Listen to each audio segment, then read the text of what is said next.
আজ আমরা কথা বলবো রমাদানের ভাঙতি রোজা বা কাজা সিয়ামগুলোর রাখার ক্ষেত্রে ইসলামের শরিয়ার বিধিবিধান কি, মাসাইল কি, সে প্রসঙ্গে। কোরআনে কারীমে আল্লাহ সুবহানাহু ওয়া তাআলা সূরা বাকারার 184 নম্বর আয়াতে বলেছেন, ফামান কানা মিনকুম মারিদান আও আলা সাফারিন ফাইদ্দাতুম মিন আইয়ামিন উখর। তোমাদের মধ্য থেকে কেউ যদি রমাদান মাসে অসুস্থতাজনিত কারণে রোজা রাখতে না পারেন অথবা সফরে ছিলেন সেই কারণে রোজা রাখতে না পারেন, তাহলে সেই রোজাগুলো রমাদানের পরে অন্য সময় তাকে রেখে দিতে হবে।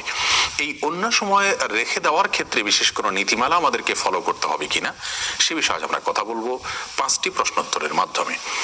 সর্বপ্রথম যে প্রশ্ন উত্তর দিতে চাই তা হলো, রমাদানের ভাঙতি রোজা বা কাজা সিয়াম গুরু আমরা যখন আদায় করবো রমাদানের পরে, তখন সেগুলোকে ধারাবাহিকভাবে রাখতে হবে নাকি গ্যাপ দিয়ে দিয়েও আমরা রাখতে পারবো? এই প্রশ্নের উত্তর হলো, ধারাবাহিকভাবে এক নাগাড়ে রমাদানের কাজা সিয়ামগুলো রাখা জরুরি নয়, বরং আমরা চাইলে সেগুলোকে গ্যাপ দিয়ে দিয়ে রাখতে পারবো। তবে খুব বেশি গ্যাপ দিয়ে খুব বেশি সময় নিয়ে বিলম্ব করে রাখা উচিত নয়, যেহেতু এখানে দায় মুক্তির ব্যাপার রয়েছে, আমাদের কার কখন মৃত্যু আসে আমরা জানি না, সেজন্য খুব দ্রুত এগুলো রেখে ফেলা উত্তম। তবে কেউ যদি চান আজ একটা রাখলেন, 2 দিন পরে আবার আরেকটা রাখলেন বা 5 দিন পরে আরেকটা রাখলেন, এভাবে ভেঙে ভেঙেও তিনি রাখতে পারবেন।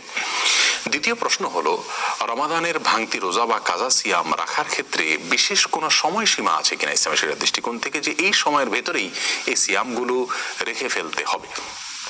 এর উত্তর হলো, মৌলিকভাবে রমাদানের রোজা যেগুলো ভাঙা পড়েছে অসুস্থতাজনিত কারণে বা সফরের কারণে গ্রহণযোগ্য ওজোরের ভিত্তিতে, সেগুলো রমাদানের পরে আমরা রেখে ফেলবো, কিন্তু রমাদানের পরপরই রেখে ফেলতে হবে এমন কোনো বাধ্যবাধকতা নেই। এখানে ছাড় রয়েছে, আমরা 2 মাস 4 মাস বা 6 মাস পরে চাইলেও রাখতে পারি। তবে এক্ষেত্রে আম্মাজান আয়েশা রাদিয়াল্লাহু তাআলা একটি হাদিস থেকে আমরা একটি নির্দেশনা পাই, যেটি বুখারী মুসলিম একযোগে বর্ণনা করেছে। আম্মাজান আয়েশা রাদিয়াল্লাহু তাআলা বলেছেন যে তার রমাদানের মাসিকের কারণে যে রোজাগুলো রাখা হতো না, সেগুলো তিনি পরবর্তী রমাদানের আগে শাবান মাসে রাখতেন। এতটা দেরি করতেন কারণ রাসূল আকরাম সাল্লাল্লাহু আলাইহি ওয়াসাল্লাম তার সঙ্গে বসবাস করতেন, তার অধিকার এর প্রতি খেয়াল রেখে তিনি বিলম্ব করতেন। এবং পরবর্তী রমাদানের আগে যে শাবান মাস, সেখানে রাসূল আকরাম সাল্লাল্লাহু আলাইহি ওয়াসাল্লাম প্রচুর পরিমাণে নফল রোজা রাখতেন, এই ফাঁকে তিনি তার ফরজ রোজাগুলো রেখে দিতেন। এই হাদিসের ভিত্তিতে উলামায়ে কেরাম বলে থাকেন যে এক রমজানের রোজা কাজা করার জন্য বিলম্ব করতে করতে পরবর্তী রমজানের আগ পর্যন্ত বিলম্ব করা যেতে পারে। কিন্তু শরীয়ত গ্রাহ্য ওজর ছাড়া পরবর্তী রমাদানও যদি ক্রস করে যায়, তবুও আগের রমজান রোজা কাজা রয়ে গেছে, আদায় করা হয়নি, তাহলে সেক্ষেত্রে এটি অন্যায় হবে, এটি গুনাহ হবে।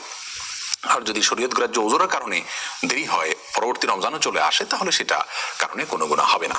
যদি কোনো কারণে পরবর্তী রমজান চলে আসলো, এর পরেও কিন্তু আগের রমজানের রোজা কাজা বাকি থাকলে সেগুলো আদায় করতে হবে।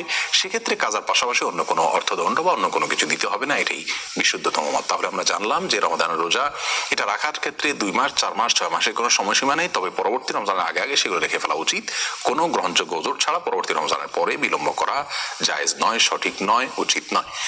তৃতীয় প্রশ্ন হলো, রমাদানের ভাঙতি রোজা বা কাজা সিয়াম এগুলো আমরা যখন রাখবো, তখন এর পাশাপাশি অন্য কোনো কিছু করতে হবে কিনা? যেমন রমাদানে আমরা তারাবি পড়ি, আবার রোজাও রাখি, তাহলে রমজানের কাজা আদায় করতে গেলে রাতে তারাবি পড়ে তারপর রোজা রাখতে হবে কিনা? এর উত্তর হলো না।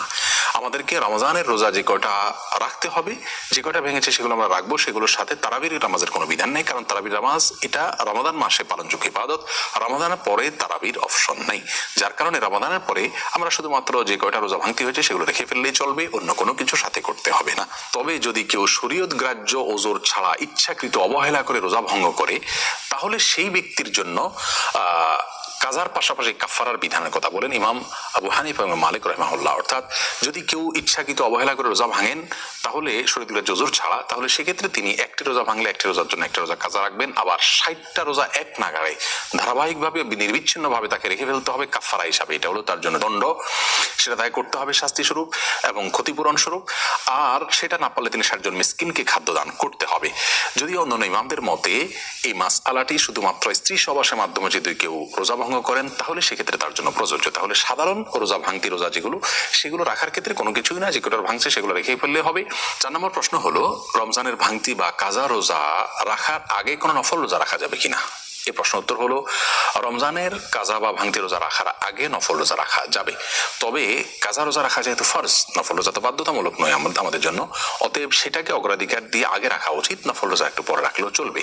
কিন্তু কোনো কারণে যদি সেটাকে বিলম্ব করেন অর্থাৎ ফরজ কাজা রোজাকে এবং এর আগে নফল রোজা রাখেন তাহলে সেটা জায়েজ হবে। বিশেষ করে শাওয়ালের 6 রোজা সম্পর্কে অনেকে জানতে চান যে শাওয়ালের 6 রোজা এটা আমরা যদি রমজানের ফরজ ভাঙতি রোজা রাখার আগে রাখি তাহলে জায়েজ হবে কিনা, এ বিষয়ে অনেক উলামায়ে কেরাম নিষেধ করেন, কারণ হাদিসে আসছে মান সামা রমাদান সুম্মা আতবাউ সিত্তাম মিন শাওয়াল, যে ব্যক্তি রমজান রোজা রাখলো তারপরে শাওয়ালের 6 রোজা রাখলো তার জন্য ফজিলত রয়েছে, অতএব আপনাকে রমজান রোজা আগে শেষ করতে হবে কাজা সহ, তারপর শাওয়াল রোজা রাখুন, এটা উলামায়ে কেরামের বক্তব্য। তবে যদি কেউ অনেক বেশি ভাঙতি রোজা রয়েছে, তার এই ভাঙতি রোজাগুলো রেখে শাওয়ালের 6 রোজা রাখা তার দ্বারা সম্ভব হবে না এই মাসের মধ্যে, এরকম মনে করেন, তাহলে শাওয়ালের 6 রোজা রেখে তারপর ভাঙতি রোজা রাখলেও ইনশাআল্লাহ তিনি আল্লাহর কাছ থেকে ফজিলত আশা করতে পারেন। 5 নম্বর এবং সর্বশেষ প্রশ্ন হলো, যদি কেউ কাজা রোজা রাখার আগে মৃত্যুবরণ করেন, আল্লাহ না করুন, তাহলে তার কি হবে?